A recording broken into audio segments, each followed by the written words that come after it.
Do you ever compare yourself to others and think, I'm not perfect, but I'm not as bad as them? Do you ever judge people? Of course you do. Other drivers, people on TV talent or reality shows. What about those people who order supersized meals with a Diet Coke? Then there are people who've hurt us.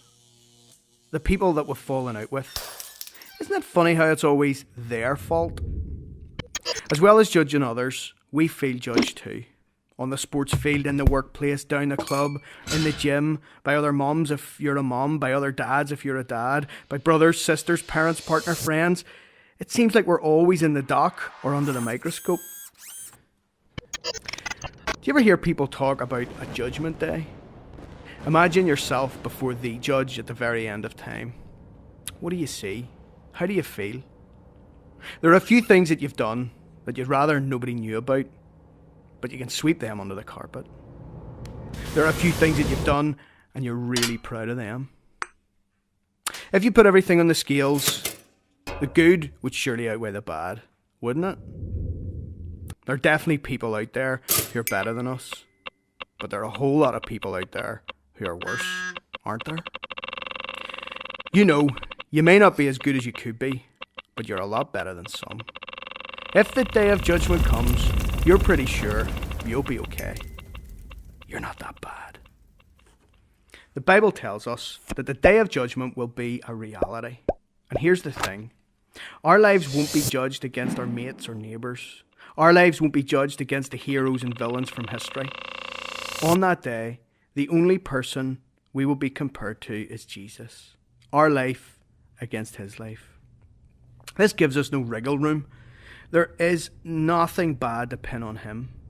So this leaves us nowhere to hide and nowhere to run.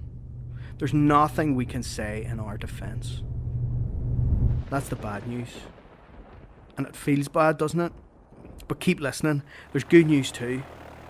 This same Jesus, against whose life we will be judged, offers us a better way to stand before God. A way which lifts this heavy feeling that thinking about judgment leaves us with. Jesus says to us, forget about comparing yourself with others. Forget all this, I'm not as bad as and I'm better than. However bad you are, however good you think you are, whatever it is you've done and you wished you hadn't, the things that you should have done but you never got round to, I will forgive you. When I died on the cross, I took away all the judgment against you. When I rose again from the dead, I did that to offer you new life. A new life where you're free, not just free from the judgment of others, but a new life where your past is behind you and that you're free to face the future knowing I've been judged in your place. When you know that you can stand before the perfect judge without dreading it, you will be free from embarrassment, free from fear, free from being judged a failure, free. You don't need to go around saying to yourself, I'm not as bad as them. I mean, wouldn't you rather be free?